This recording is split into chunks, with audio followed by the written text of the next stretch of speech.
All right, it is now 7 o'clock, and I'd like to call this meeting to order. Representative Bogert, you want to lead us in the Pledge of Allegiance? I'll be happy to, thank you. I pledge allegiance to the flag of the United States of America and to the republic for which it stands, one nation, under God, indivisible, with liberty and justice for all.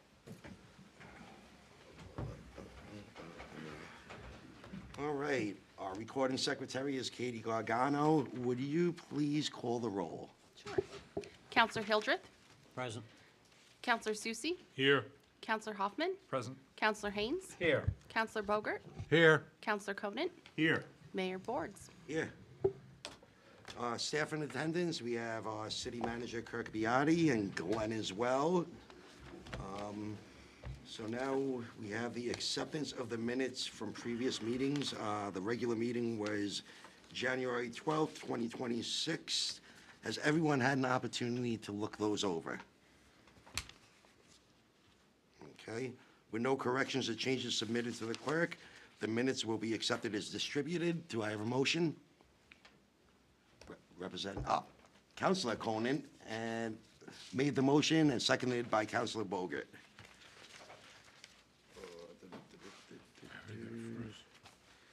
Up next, we have a public hearing for Resolution 2026-1 relative to acceptance of an award in the amount of $26,405 from... Mr. Mayor? Did I skip something? Yep. What did I skip? If you go to section number 9, Oh, how did I... Oh, I did skip right over that. I'm sorry, All just in right. case, just Nope. in case. All right, so I am corrected. Citizen comments for matters not on the agenda. Due to the weather and everything, I recommend we restrict this to a 3-minute time frame. Always, with brother and all. Well, no, a lot of times we just let people go and go, so I wanted to kind of set a, yeah. Anybody have anything not on the agenda that they want to talk about? Nobody? Okay, Seeing none, we will move on. thank you. I just didn't want you to get nailed. I appreciate it. I skipped right over that. That's my bad. Now we're on to the public hearing on Resolution 2026-1 relative to acceptance of an award in the amount of $26,405 from the Department of Safety Homeland Security Grant Program for the purchase of SWAT SOU equipment for the Laconia Police Department. Notice of this public hearing was made available in the January 14th, 2026 edition of the Laconia Daily Sun and posted at Laconia City Hall, Laconia Community Center, Laconia Public Library, and the offices of the SAU. I'm going to open the public hearing now at 7:03 p.m. Does anybody have anything to say? Hi, Lisa Moran, Ward 2. I came to the January 12th meeting, and I had some comments about being concerned about the cooperation that the Laconia Police might be doing with ICE, and I had asked a question. I didn't get an answer, but I hadn't pursued the answer. I don't know what kind of collaboration. I saw this on the agenda, and I'm wondering, with a grant, I saw that it said there was no financial contribution the city had to make. But I'm wondering, in the deliverables of a grant, what we've committed to. If I may? You may. Okay. As a former police officer and a member of the police liaison to the city, this doesn't commit us to, as you would say, working with ICE or not, okay? This is just getting some equipment that we need for our SWAT operations, okay? Special weapons, assault tactics and stuff like that, and we have things like this. That's all this is, okay? There's no commitment to us doing something that you would think differently, okay? This is used for, if we have, for example, a robbery at the bank, or a kidnapping, or murder, or something like that, and we have to take our, vehicles or whatever to a house like that in certain areas, and we have police that train for this kind of stuff all the time. This is just giving them equipment. Okay, all right. There's no second byline. There's no, hey, we gave you some money, so now you No, owe us some no. quid pro quo. This- Okay, This happens through Homeland Security and stuff like that all the time. yeah. All right, I appreciate that. Thank you Thank very you. much. May I ask you a question? Yes, sir. So I take it if it did say that you would provide assistance to any federal agency that seeks our help, that you would be in disagreement with that? And you would not want this grant to be taken? You said any federal agency. I would focus it, because it's a DHS particular grant, I was limiting it to operations with Homeland Security, and I will be honest with you, I am somebody that is watching the news and concerned. And that was what my comments were on the 12th, that I had concern. Councilor So Hoffman. not any federal agency. Thank you, sir. So I know we are talking about SWAT equipment, but I think when we saw the rundown of what's included in this grant for the last meeting, it's flashlights and radios, right? Binoculars. Binoculars. Expensive High binoculars. protection. There's always equipment. For what it's worth, it's, Well, many years ago, and I apologize, I don't remember, the city had I don't know if it was a grant, but to purchase AR-15s. And I stood up and I said, why does every officer need an AR-15? Can't you do it just by shift? Why do you have to buy however many it was? And I was told, oh, you have to adjust the sights every time, Yeah. every officer needs one. So I'm just saying, that's why. Officers should be allowed to have their own equipment. I'm just saying, I'm not arguing that. I had asked the question, and so that's why I'm wondering. I've never seen a grant request come through that we're talking, in this area, that has stipulations like you're talking about. Okay. Whether it's DHS, whether it's AG, whether it's, whatever it is. I've never seen one come through that way. Okay, well, I appreciate that because I didn't know. So I thank you very much for the information. Thank you for your time, gentlemen, and ladies and gentlemen. Anyone else? Just, Mr. Mayor, just when we get to your discussion part of it on this agenda, we do have Captain Graydon from the police department. If you have any specific questions, that's why he's here. Okay, excellent. Anyone else? Seeing none, I will close the public hearing at 7:07 PM.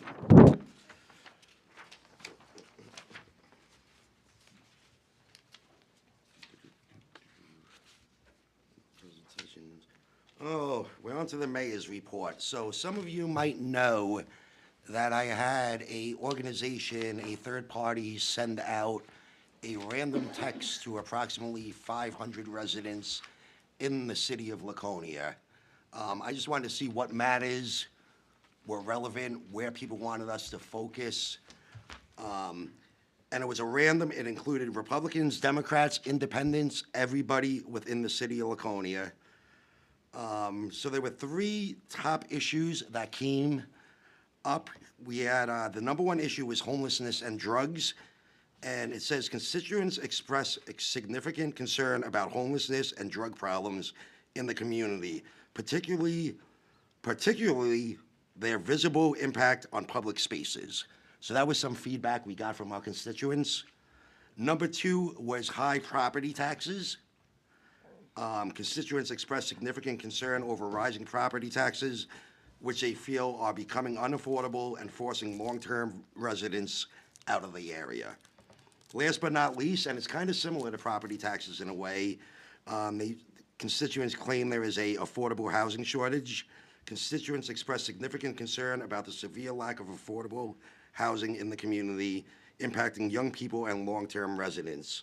I'm going to be doing this from time to time. I just want to get input from the constituents in the city of Laconia about what matters to them the most. And I think this is a good way for the council to also start focusing on some of these issues that our constituents are really concerned about. That's pretty much all I have to say at the moment. I think we're on to council comments now. Does any councilor have any comments? Sure. Councilor Hildreth. Yes, I met with the Laconia Motorcycle Week Association, the first meeting that I attended. I also attended the Parks and Rec meeting, at least the first part of it. It was pretty much status quo, but there was one conflict with the Weirs Community Center, where there was a conflict with Farmers Market. It was a little contentious. So other than that, it was pretty uneventful. With Motorcycle Week, we just talked about keeping the same strategy for traffic for Motorcycle Week. I will be having later this week a meeting with the Lakes Region Public Access Television. So, Perfect. been a busy week. I know I'm missing something. Sounds like it. Counselor Susie, I think you were next. Yeah, I have a question for the city manager. Give us, and I know it's in your ward, John, but Councilor Hunter, what's the status on Roller Coaster Road, the junkyard? Yeah, I don't have really an update on it. It went back to court. We had a court order to be on the property to begin assessing how much, the cost of what it was gonna be to clean up, how much was there, what was gonna be taken, what was not. We refused to be allowed to go onto the property. It went back to court with the snow flying early in the year. It got pushed off by the court, so we'll be back at it this spring with the court, planning and legal representation. There's still fines taking place? Yep. Thank you. Counselor Bogart, you were next. Oh, I thought you raised your hand. No, I was. I just wanted to ask you, Kirk, if we had any visitors to our warming center. As of this morning, around 11, we had only had one. It had been open from Saturday midday to today midday. So my update from the fire chief this morning was one person. And is that at the Weirs Community Yeah, Center? it was at the Weirs Community Center. We tried to do it at a city building. It's our first piece. If we ever needed to open a large-scale shelter, and we've opened it before when we had what we thought was going to be a hurricane come through, so we opened the large-scale. We use the middle school. It's got a very large generator, large kitchen, large gym. Everything works out very well for that. When the fire chief was working on opening up this weekend, his concern was to use the school if it was only going to be a small contingent of people. So they had worked it out at the Weirs Community Center. They had worked on transportation if identified for transportation. There was no power outages through this, so I think that put us into a positive. Although it was cold, but my understanding, unless something happened later in the morning, it was only one. I think it's a good idea that we had that option available to our residents, and I think if we did have a power outage, we'd probably see a lot more Yeah, traffic. with this cold this weekend, we would have Yeah. we would have seen it. And I haven't heard. I mean, we may not have heard yet. And one of you two may have heard if the state does. Go with a state of emergency or declaration of emergency for this storm event. The fire chief is prepared to, look for reimbursement through that. But I don't think.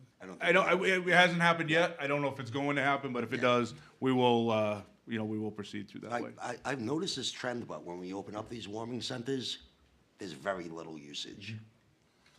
And I think that's why probably, I don't want to put a time on it, but I'd say within the last 10 years, the mindset has changed from sheltering to the warming, cooling, charging stations. Place you can go get warmed up, cool down if it's a summer thing, get your iPads and phones and all that charged up, and the New Englanders go home. So it's really sort of shifted that mindset of what they need. So, yeah. Excellent. Anyone else? Oh, Counselor Hildreth. Do you think the location of the warming center was the reason for just one person using it? It's hard to say. Could it be a possibility? Absolutely. But we did, like I said, when I talked to the fire chief and the police chief through the fire chief, the discussion was made that if transportation is an issue, there is a plan in place to be able to overcome that. Thank you. We all set? Do we have any committee reports to discuss? Not yet. All right, that's nice and easy. Any liaison reports? I guess we kind of got that already with Counselor Hildreth. Anyone else? Oh, perfect. Now we're up to citizens' requests to comment on current agenda items. We're gonna hold this to 3 minutes as well. Does anybody have any comments on the current agenda items?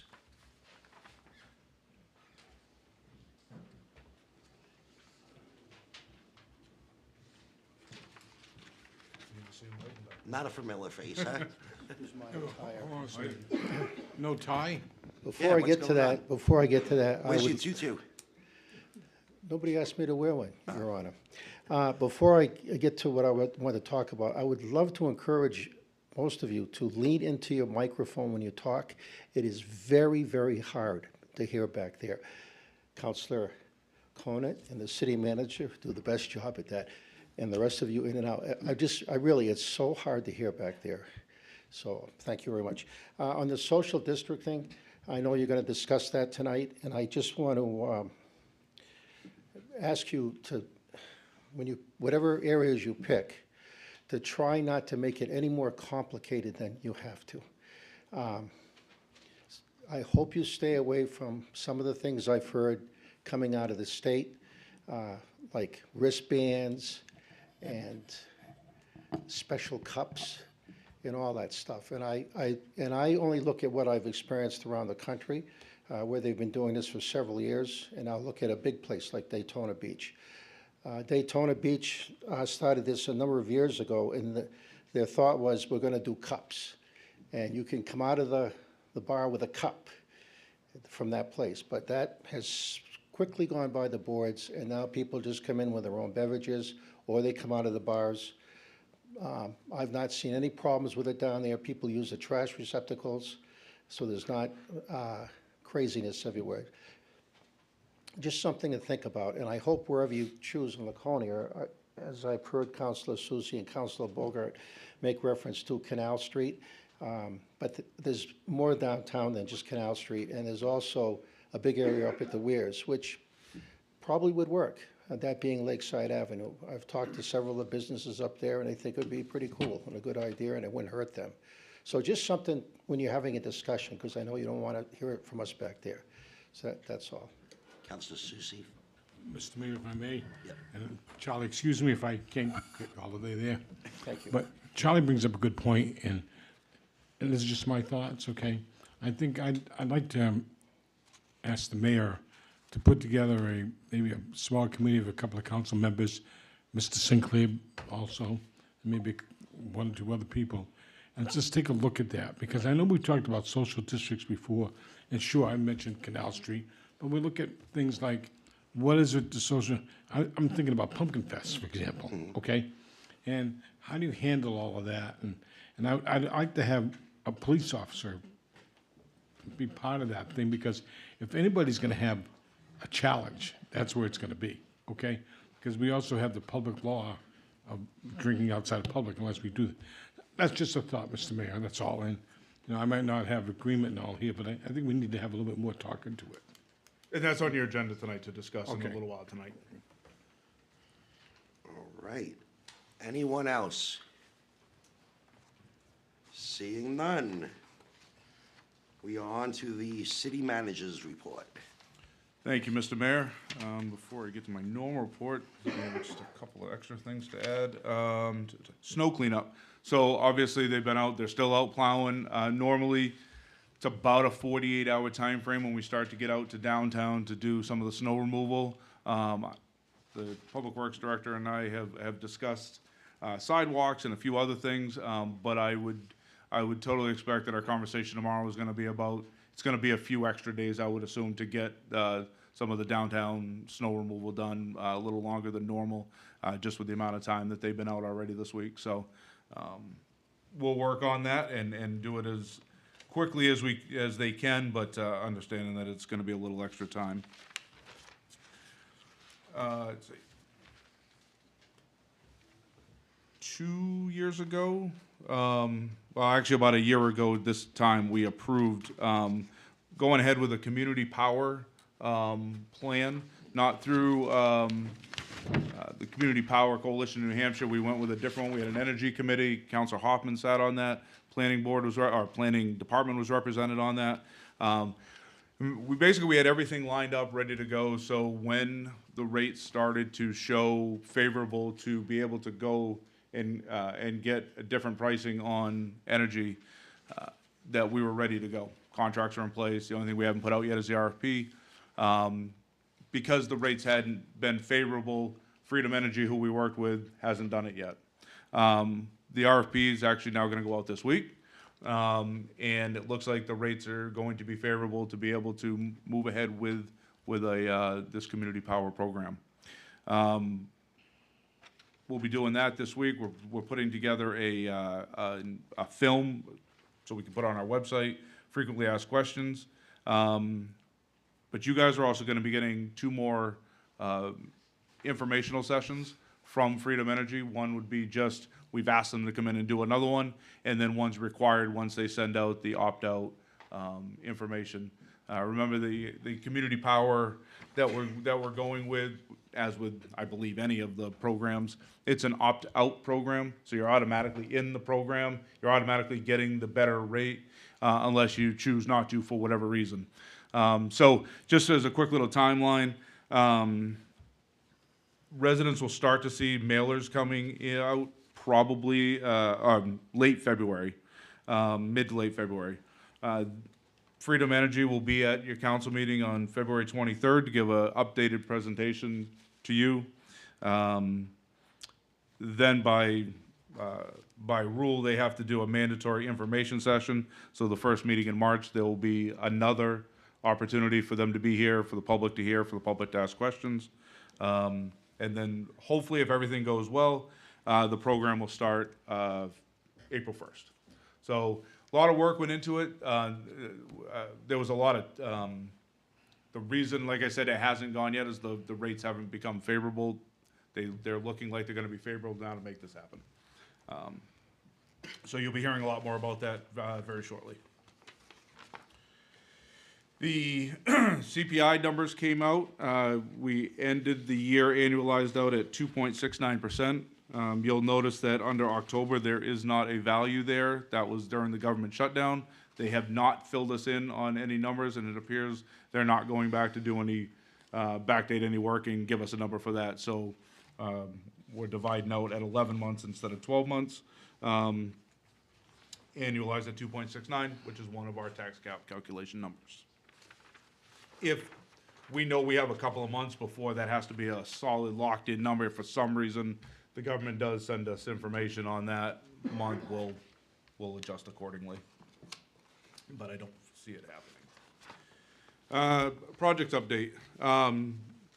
Under the road projects, they're starting to work on gathering information on what roads will be within our budget next year for road maintenance.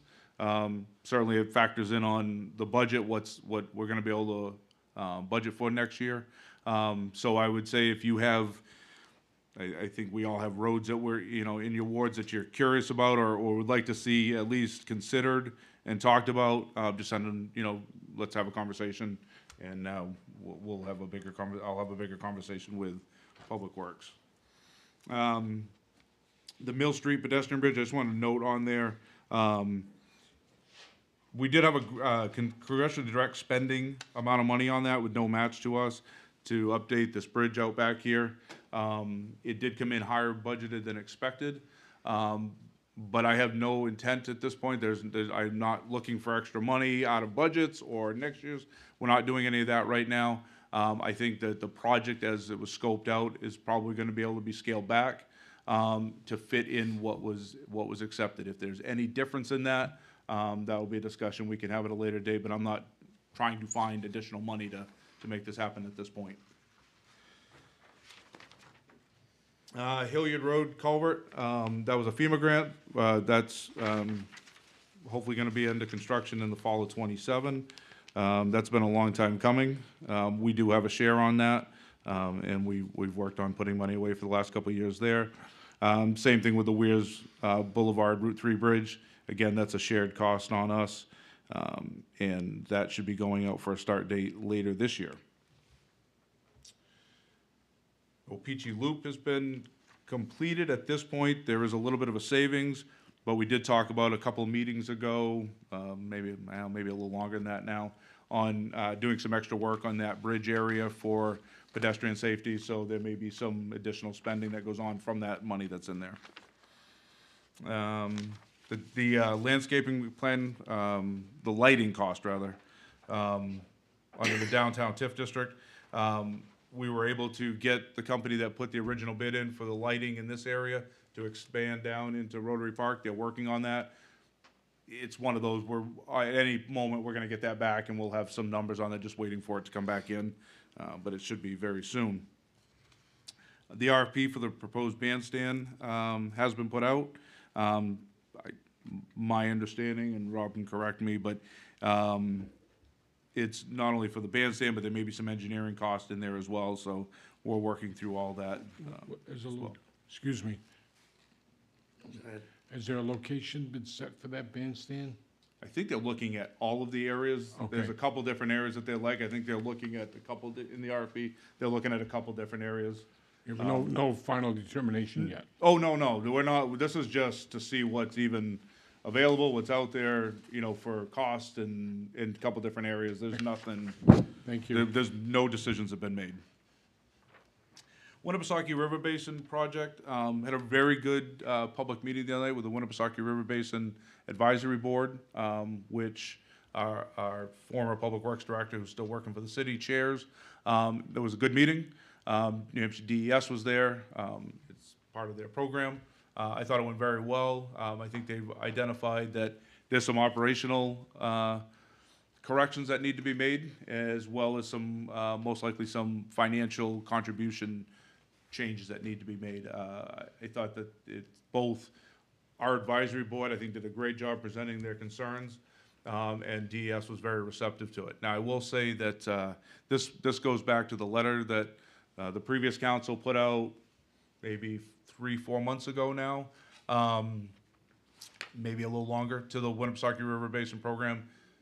We were one of the communities that signed on to sending it to the state, and you know, I think it was great to see us take the lead on that, and I think it made a difference. Sewer collection system, we've talked about capital reserve fund. They used to have one that they did. We did some bonding over the last, say, 5-6 years. I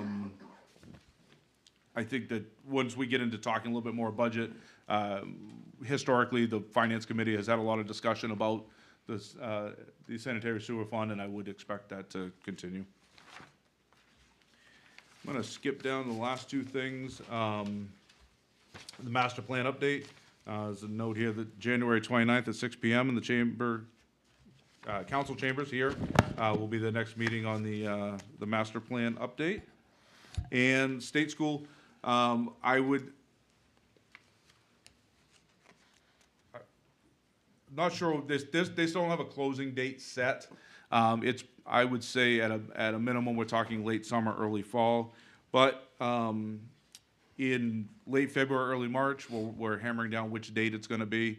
The state school, Pillsbury Group and their team are gonna come in here to city council to just talk to you guys, give a little bit of presentation on where they stand, what their next steps are. They still have to go through and get first phase of the project approved, and they haven't even gone that far yet. So they're still on their due diligence for closing purposes. And one of the things that we recommended is, hey, let's get in front of the council, just have a conversation, let them know where you stand, let them know where you are, obviously publicly. So I think that'll be really good, and we're just hammering on a date right now, but it's probably gonna be the late February, early March. I just asked for it to be before budget season, so. Other than that, I think that's all I have for you tonight. Did not go long. I have a question. Councilor Hilda. Where's Beach Restoration? Can you kind of just Yeah, sure. So that's been probably being worked on way too long. Just trying to get some of that sand migration. We had started working with I will get the title wrong, an engineer who specializes in that sand and water migration stuff. So And he'd been working with us on just sort of throwing out some ideas. Parks and Rec Director, myself, have been working on it. We're trying to get this back up in the early spring. Right. So hopefully, there's a couple different ideas on what can happen, but nobody's locked in on this is what exactly you have to do to prevent some of that sand going out and then to return it back to the beach. Right. There's as many options as there are people that want to give opinions. Of course. So I did have one constituent reach out and had a discussion about how the beach used to go all the way to the docks. And we've lost an awful lot of that. So Yep. I guess I was just interested in what we're looking at So right now. what the biggest thing that they're actually looking at is how can we prevent some of that wave coming in to sort of baffle it, so that way it doesn't maybe grab the sand and migrate it out deeper, either into the channel or deeper out into Winnipesaukee. That's really kind of what they're looking at as being the, So they're not looking to expand? not for what we've been talking about here, no. If that's a later discussion, maybe, but not in this discussion here. Sure. It's more saving the beach than it is restoring, if you will, to Yep. to something different, yeah. And when you say expanding, not going back out, if we can get sand back in from the water back onto sand, yes, that would be good, but not growing we haven't been looking at that. Footprint. Yeah, we haven't looked at that, so. Okay. yep. It's gonna be hard with the Mount Washington right there, because every time that comes in and out, there's a lot to it. All right, now we're on to 21A. Okay, we have a proposed amendment to the wage and compensation plan in accordance with the authority outlined in Section 602 of the Laconia City Charter and Section 1.4 of the city's classification and compensation plan. The city manager submitted the following amendment to the city wage and compensation plan. Would you want to discuss that? or do you Sure, want me to and go if through you it? have any specific department questions, Glenn is the department head for that, but anytime we make a wage and compensation plan, so if you look at one of your pages on here, that is your wage and compensation for non-union employees. You guys have to approve that. It goes out to all the other non-union employees, they review it. If they have any complaints about it, they're supposed to bring it to me. There's been no complaints on this. What this is for, we will be having a retirement in the finance department. Our assistant finance director is gonna be retiring, in less than 2 months. Glenn has rearranged some of the, duties within the department. And in doing so, we've had to, create, if you will, a new position, and almost create two new positions. One is a finance, assistant finance and human resources as its own person, and then as an account clerk. We're not adding a new number of people. It is just reorganizing the titles of them. And when we do all that, we do see a decrease in our fiscal impact, just the way it works out. So, I don't know if you have anything, it's Glenn's department. No, I think that's a very good summary, Mr. City Manager.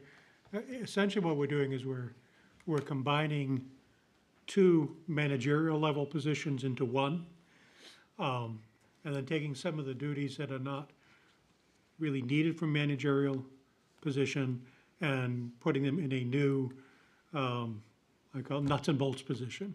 Person's actually handling the day-to-day activities of reconciling accounts, posting journals, that kind of thing.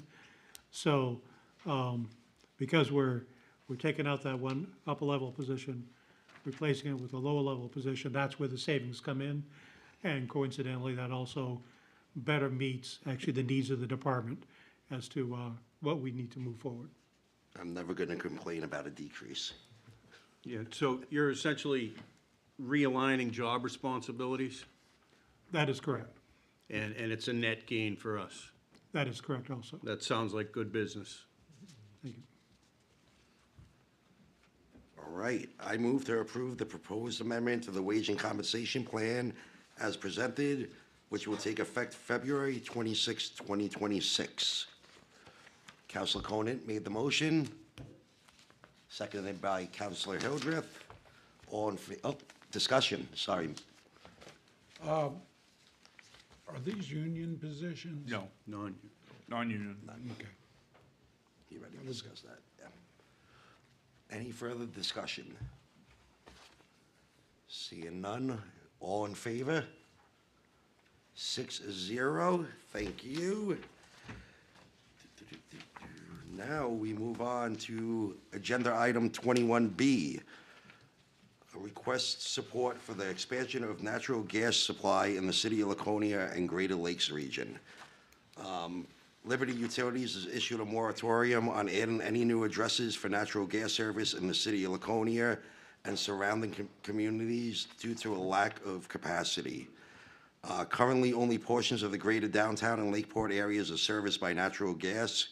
However, even though a property may abut a natural gas line, the property may not be permitted to connect to the line due to the lack of pressure and capacity. Yeah, our planning department's been working with our neighboring planning departments to, to oppose this. And certainly as the largest community in our area, with, I don't know exactly what every other community around us is doing, but I would say probably some of the highest growth of any of our neighboring communities. I think it's good for us to have to take a position on this, that we would like to see the ability to add more infrastructure for natural gas in this area. You're gonna have people want to build here, they're gonna want to add this. They don't want to go with propane or oil, they're gonna want to go with natural gas. And especially if they're in an area where they already, your neighbor has it on both sides, you'd love to be able to have it as well. So what we're really looking for out of this, and there was a motion on the other side, but we're really looking forward for this from you, is support. So that way, when the planning department is meeting with the other communities, we can say Laconia is on board and want to do this as well. Councilor Bogut? Just to add to that, I've been in touch with the governor's office, their administration, and also the majority office expressing concerns about the lack of infrastructure to improve up in this area north of Concord.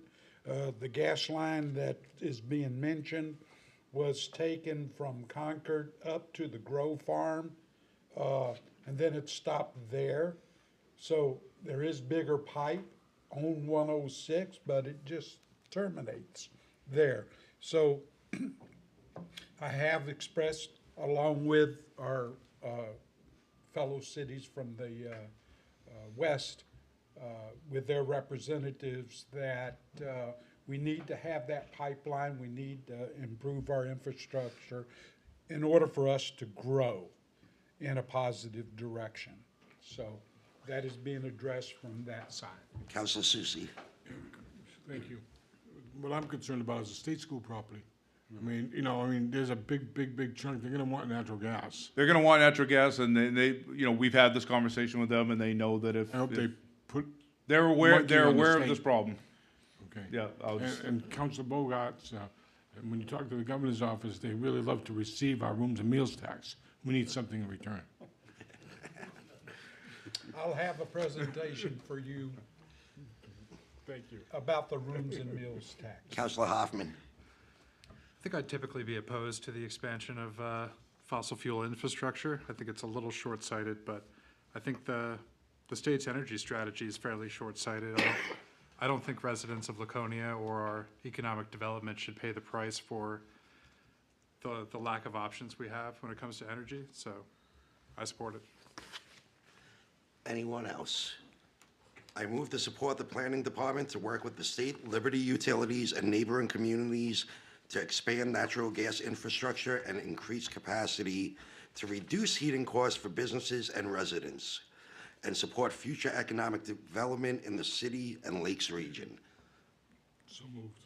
Councilor Susie, motion, seconded by Councilor Bogert. Do we have any further discussion? I would, is this gonna create a letter that we could send to the governor's office, or? Yeah, or I something? would think so. At some point, there'll be a letter. You know, I mean, this gives us the opportunity to start working on that sort of stuff, and them to work with their neighboring partners. So most likely. thank you. Councilor Steve, I Susie. remember when the pipe came up on 06, and they stopped it right just before the track, okay? But I was told, when I asked the questions which you're asking about, that the pipe wouldn't be big enough to bring further north. Okay, it couldn't support the pressure or something like that. So I always had in my mind, why did they do it that far? You know, I mean, There was a reason, if I may. The Grove Farm had some potential growth that it was looking for. If something passed state law and was signed by the Okay. governor, they would have new ventures to undertake, and they needed the increase in the gas to cover. If you notice the flat well, area. I go by that area maybe 4 or 5 times a week, and I haven't seen any growth yet, and it's been a number of Well, years. it's nothing been legalized in state yet, so it's all a set of dominoes waiting to fall. Any further discussion? We have a motion, we have a second, all in favor? 6-0, thank you. On to agenda item 21C, Resolution 2026-02, request for funding for milfoil treatment of Porgus Bay and Lake Opeechee. The NHDES Exotic Species Program has awarded the city of Laconia a grant to fund up to 50% of the project costs for aquatic plant control remediation in Porgus Bay and Lake Opeechee. This is an annual project that removes invasive species currently present in Porgus Bay and Lake Opeechee and mitigates their reoccurrence. NHDES works with the planning department to identify locations for plant control to be completed, hires contractors to complete work, and returns for post-remediation testing. The city's share of the grant is $57,100, which is 50% of the total cost of the project. The Lake Opeechee Preservation Association has offered to reimburse the city for 50% of its share for remediation work in Lake Opeechee. This effectively makes the total cost to the city $52,407.81, which is $7,407.81 increase from last year's appropriation of $45,000. Total cost to the city is $52,407.81. The city share will be expended from the financial year 27 administration non-department budget. This is a recurring grant. It's a new grant every year, but it's a grant we receive every year for this purposes. So when I'm preparing my budget for next year, normally last at least 2 years, or at least last year we were 45,000. I think we were 40,000 maybe the year before, but it's right around that ballpark. So we are up a little bit in next year's, but I'll factor that into next year's budget for this. So is the problem becoming more widespread, or the remediation is just becoming more expensive? I don't have the answer to that. Okay, I can get that for you. I think, I'm I personally thinking the think it's getting cost. worse. Rob might have it. So every other year, each year they do dive-assisted harvesting for the milfoil, and then every other year they do an herbicide treatment, and this year they're doing the treatment, so there's an increased cost for that treatment this year. So how does this cost compare to the last cycle we did the treatment?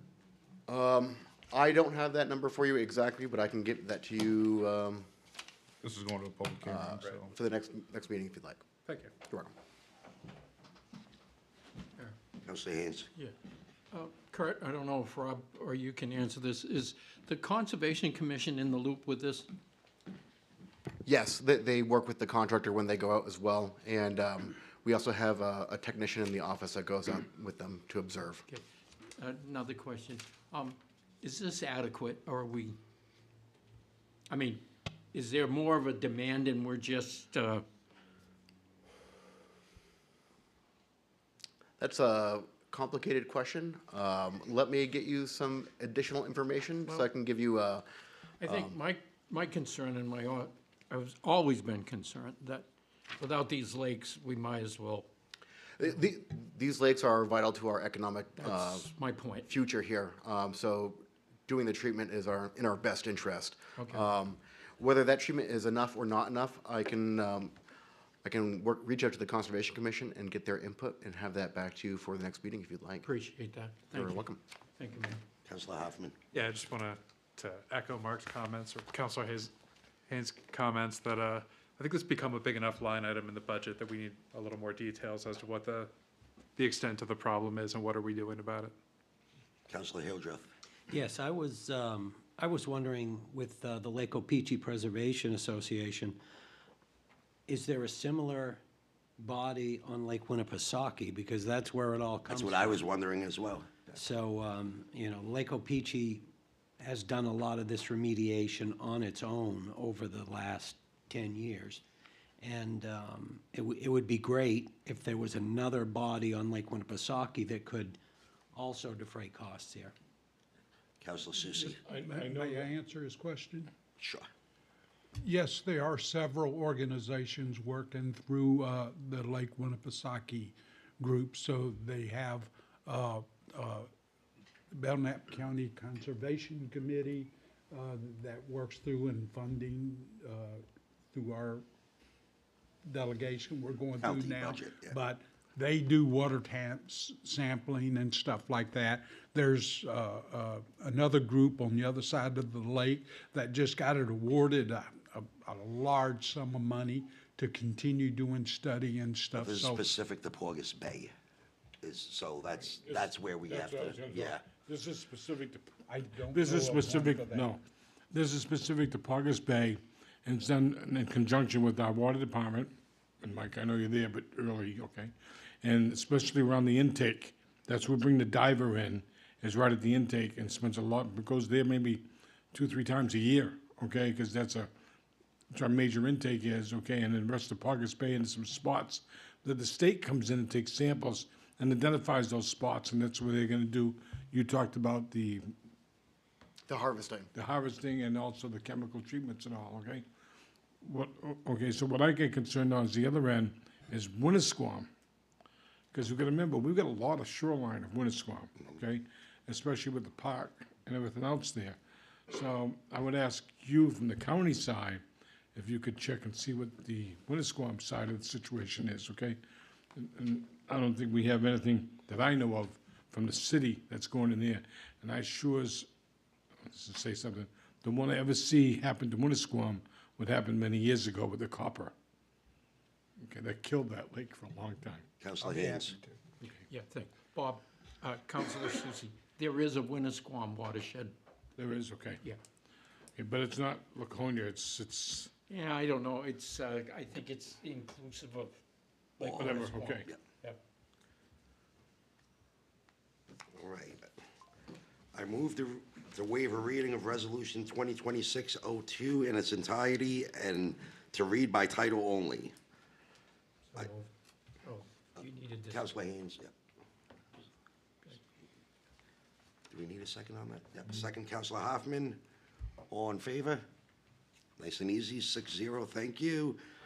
I move a first reading of Resolution 2026-02 relative to the acceptance of a 2026 New Hampshire Department of Environmental Services Exotic Aquatic Plant Control Grant in the amount of $57,100 and appropriate $57,100 to the administration non-departmental account.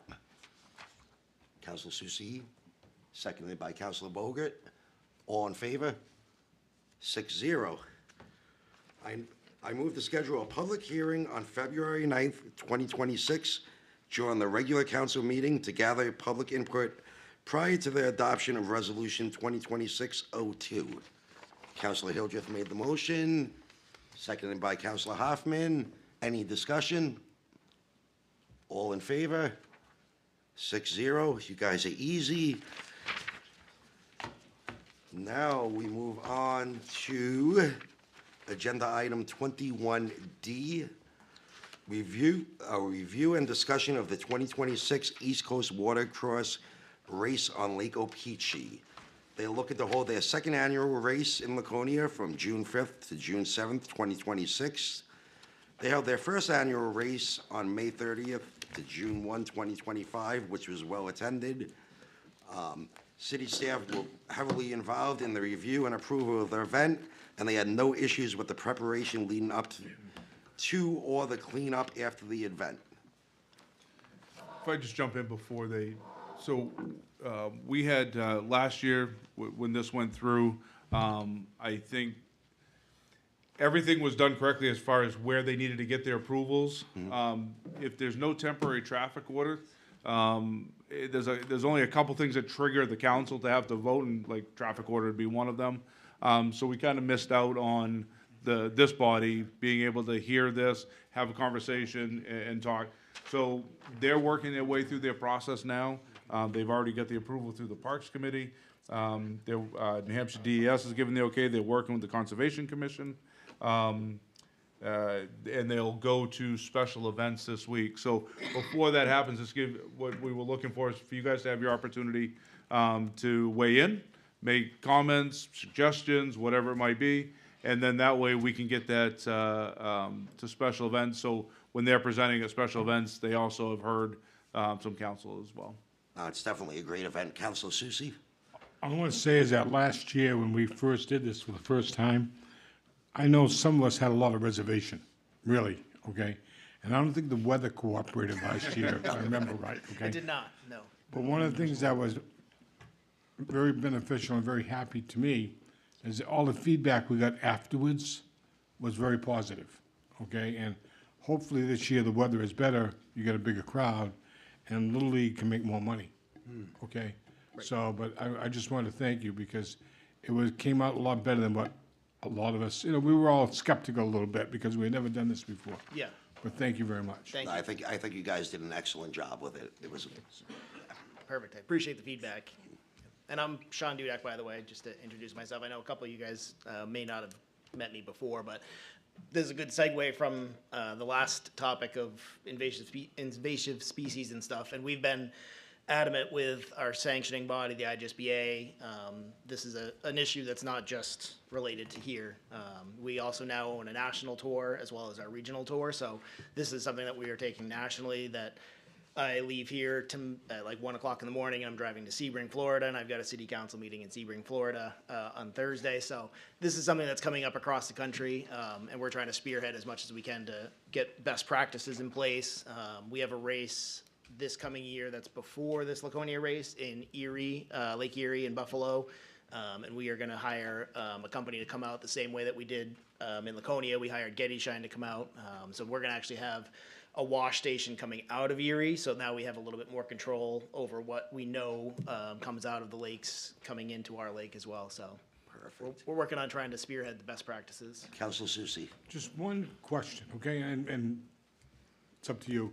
Maybe a donation to the Opeechee Milfoil or Conservation Commission, because there is a group right there, and I think John's aware of it, or Mike is. I'm a member.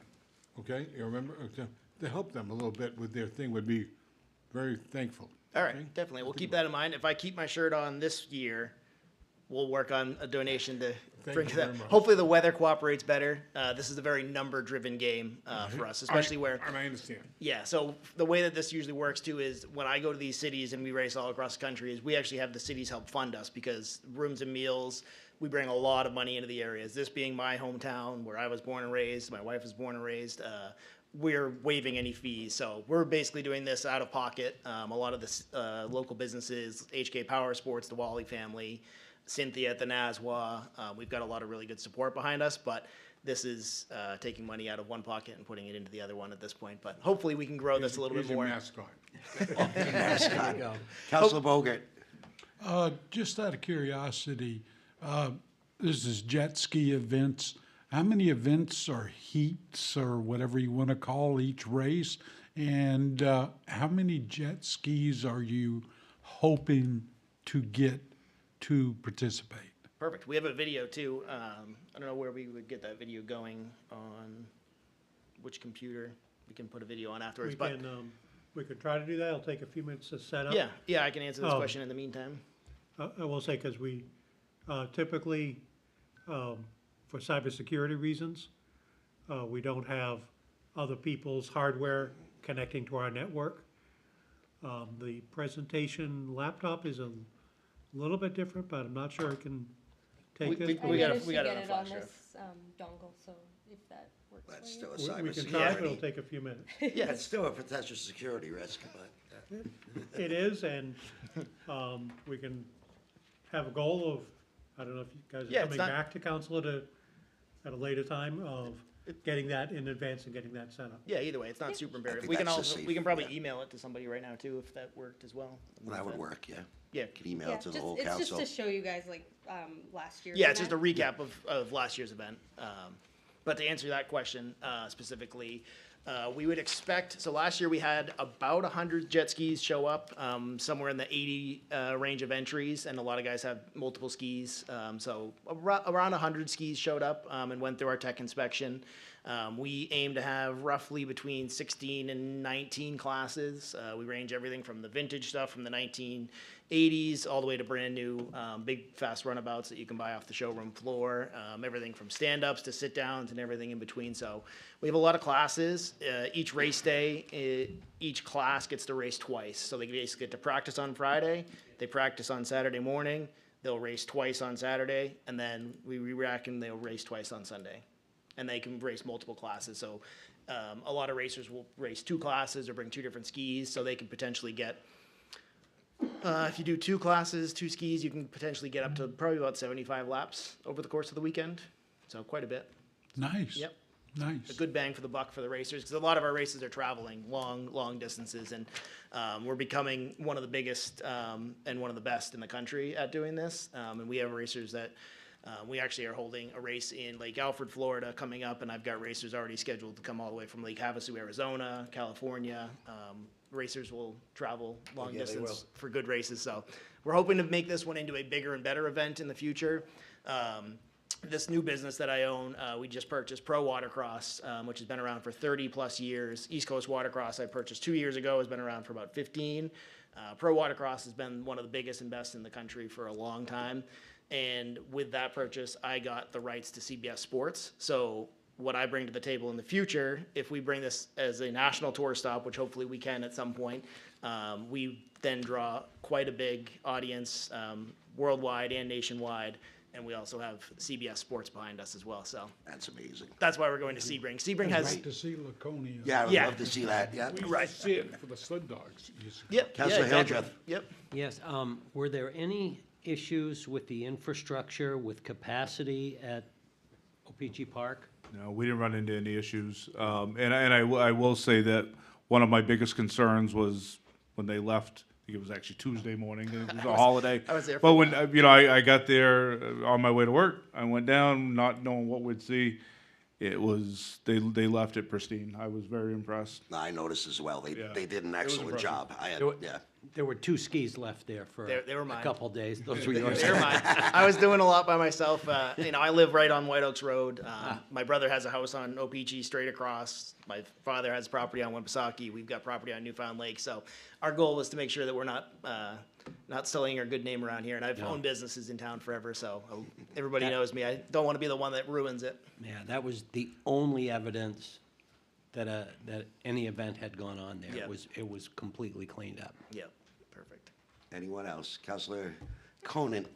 I just wanted to point out what this gentleman has already indicated, that he's bringing new business into Laconia, and that he's also utilizing Getty Shine, a local business. Yep. To help in the operation, and I think that's great. Yep. And I hope your growth plans exceed your expectations, and we'll see you on CBS Sports. That's the goal, We'll ultimately. see Laconia on CBF. Yeah, so what I'll do too is at some point I'll put a presentation together of what that looks like. So like a place like Sebring, Florida has had pro watercross race there for Ever. probably the last 10 years. Naples, Florida is huge.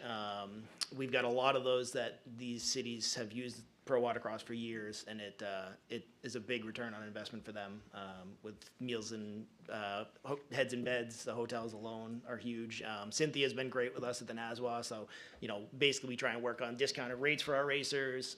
We did a pit party on Friday. The weather was pretty bad, so we didn't have a huge turnout, but we did like a Friday night party at the NASWA on the beach, and we were able to move the schedule a little bit earlier, so we got one more week closer to summer from where we were last year, which should help quite a bit. And also, I've had a few sponsors reach out to me that come up to Bike Week.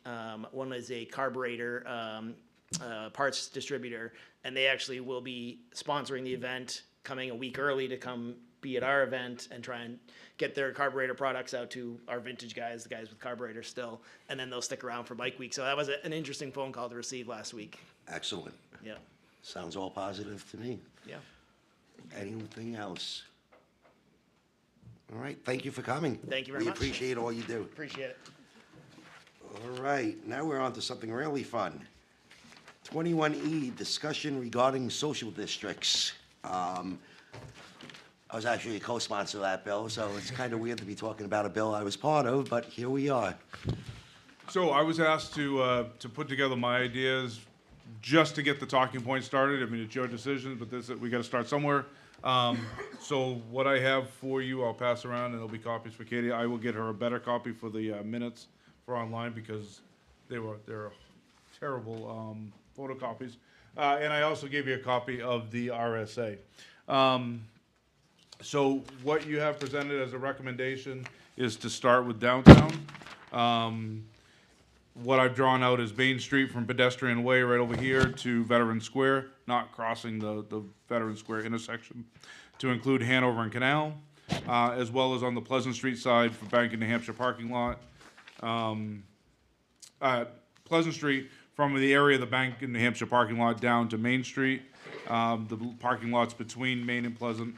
And then, we can throw out the question when we have a little bit broader conversation on this, on if we want to consider Rotary Park during, when they have their sanctioned concerts that you guys end up approving their temporary traffic orders for.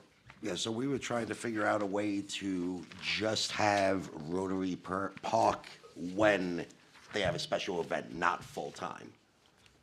Right, and I think my understanding, the way I'm reading it, it's a little vague, but if we knew one of the sponsors, it'll, yeah, I think it's good. I think you actually have some opportunity in there for timeframes for this. Correct. Separate from our normal alcohol sales timeframe, as well as locations, I think you can be a little bit more restrictive. Councilor Susie. I have two subjects, okay? Yep. One is Pumpkin Fest, which is actually gonna be larger than this, okay, in a way, because if I think about, hectares in that area, okay, across on the bank, and I know in Pumpkin Fest, one of the things we're talking about is we're gonna use Rotary Park, for example, okay? We have an idea for something, and you can. So I know last year during Pumpkin Fest, Hector's was serving alcohol in the parking lot, but they got a permit for that. They're correct? private property. Yeah. This Would is that public be- I property just wanna only. make sure that's Yeah, still, this is regarding public property, Okay. not Yep. private property, so they would still have to file for okay. And whatever. I know that in, just when you say Veterans Square, are you going like, the whole square area? Is that what- No, I don't want to, my recommendation, and again, so the motion that you have here is I'm recommending you send it to the Public Safety Committee. I have talked to Fire Chief, I have talked to the Police Chief, but I want to have these conversations. I wasn't trying to cross the large intersection Understand. of Veterans Square. Okay. There is a few other things that are on there. For example, you do have to have marked containers.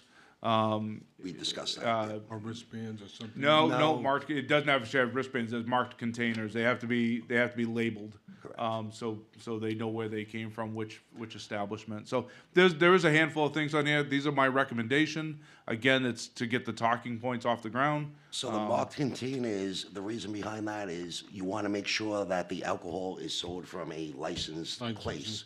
We don't want people just coming in with their own alcohol, walking around, and the liquor commissioner will be paying attention to that. Another thing is, we're just focusing on downtown right now. Yeah. Just as an initial start to this, I think it's a good kickoff to see how it works. Rather than doing multiple places at once, let's see how it works in one area, and then we could possibly move it to others. Okay, yeah, in the weirs or wherever Yeah, else maybe like that. eventually, but, yeah. And I understand, and I know this, the city manager said he's gonna send the public safety, and it just gets right back to my original comment, so thank you very much. Councilor Hildreth. Yes, I think, so this is baked into the RSA, that they have to have these marked containers, because that's what Mayor St. Clair was talking But about. that did not work in other states.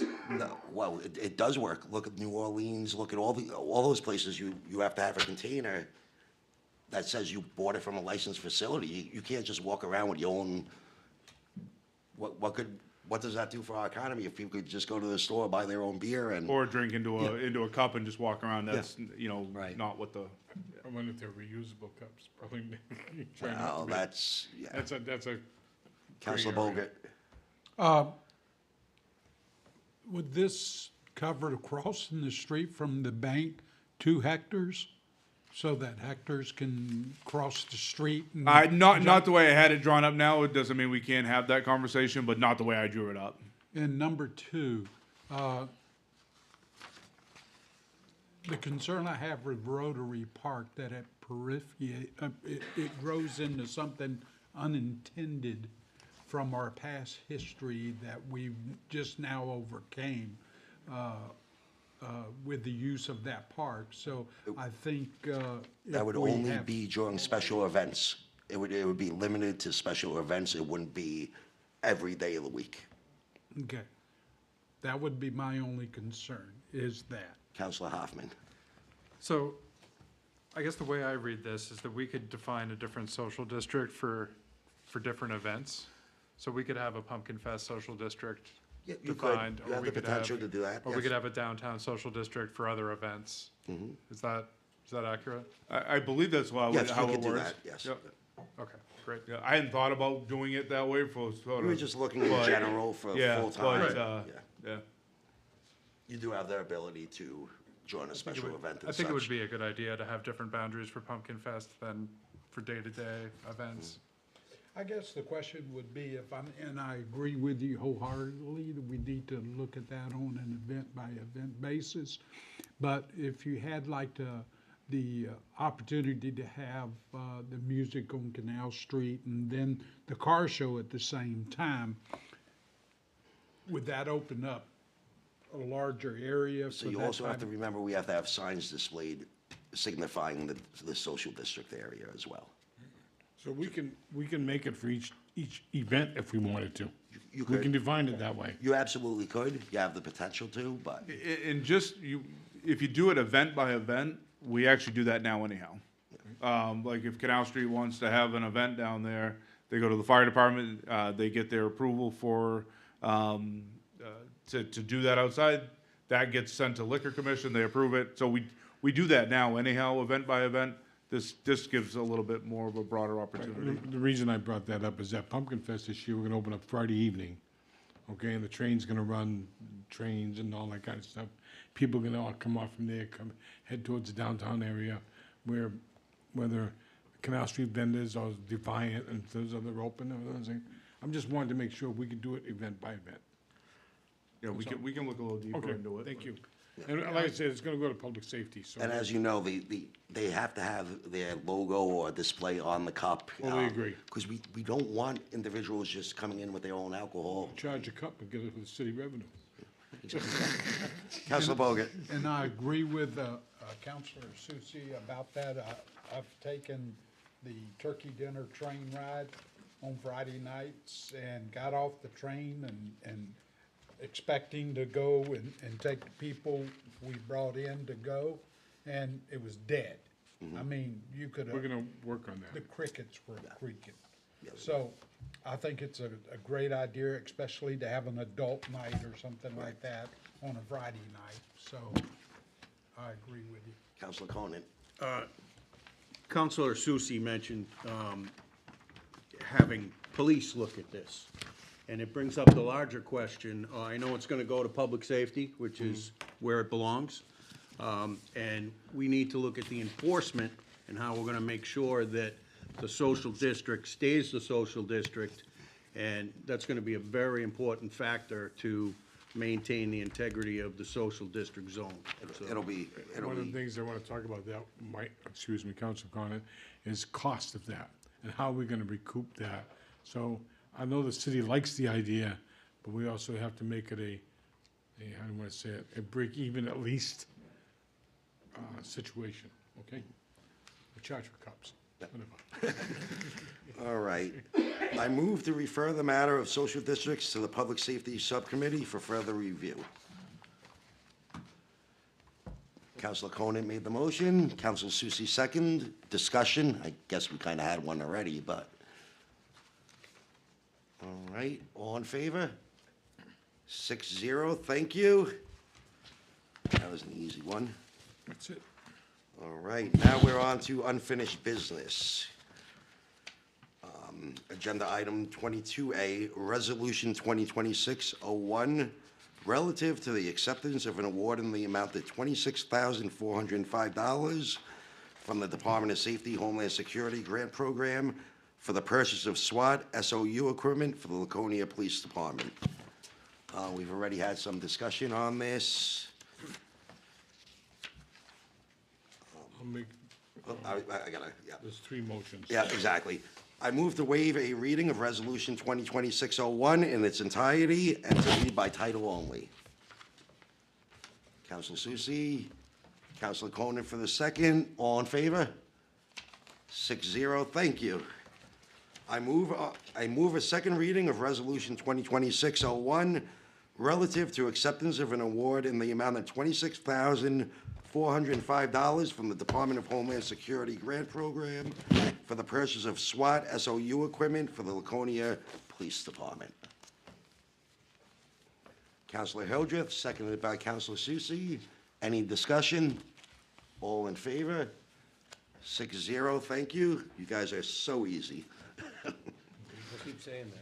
Yeah, I shouldn't say that. Yeah, I shouldn't jinx it.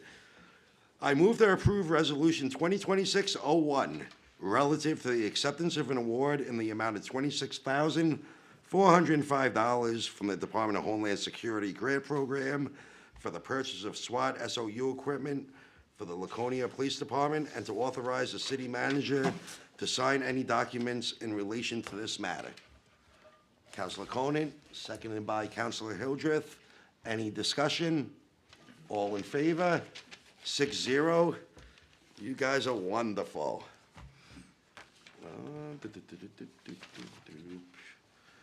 All right. So I think I'm going to move now to go into a non-public session.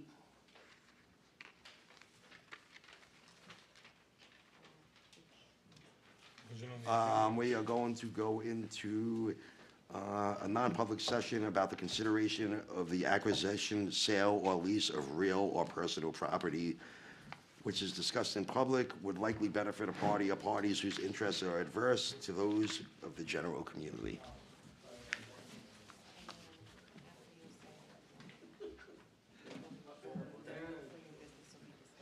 No further business will be discussed afterwards, correct? Yep. Counselor Hildreth? Present? What's the roll Are call? you in favor? Yes or no? In favor of going into non-public. Sure. Yes. Counselor Susie? Yes. Counselor Hoffman? Yes. Counselor Haynes? Yes. Counselor Bogert? Yes. Counselor Conant? Yes. So now you're entering non-public We session. are now entering non-public session. I'll need just a few minutes to turn everything off. Okay, yep. Gonna ask the public to leave the chambers.